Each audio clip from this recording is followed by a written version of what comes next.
मोर सबू यूट्यूब दर्शक और श्रोता मानू आदर श्रद्धा जनावि। आम बाड़ी किसी फूल फल गछ अच्छी से पिजुली गछ गोटे जहाँ एठिकार लोक मैंने पेड़ा बोली कहते। एसबू गचर वर्षा दिने प्रबल फल हुए और बहुत बड़ बड़ होता है किंतु वर्ष सारा किछि किछि होता है।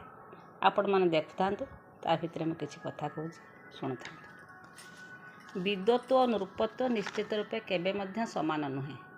राजा निज देश ही पूजा पाए किंतु विद्वान सबु स्थान में पूजा पाती। से कह जाए राजा सीना पूजा पाए आपणा देश में, कवि पूजा पाए देश विदेश में। गृहागत शत्रु को मध्य उचित आतिथ्य विधेय करने उचित।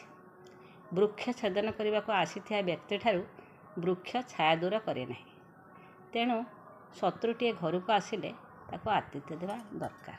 फल और छाया प्रदानकारी जेकोसी बड़ वृक्षर सेवा करी बढ़ाइबा उचित। जदि दुर्भाग्य फल न फले अंतत छाया को किए बा अपहरण करि पारे। मृत्यु जेकोसी समय पहुँची जाइपारे। धन संचय कर ता सहित धर्म संचय कर। आजिकाली कहली समय नष्ट करना, किए जाने मृत्यु यही कहने पहुँची न जीव।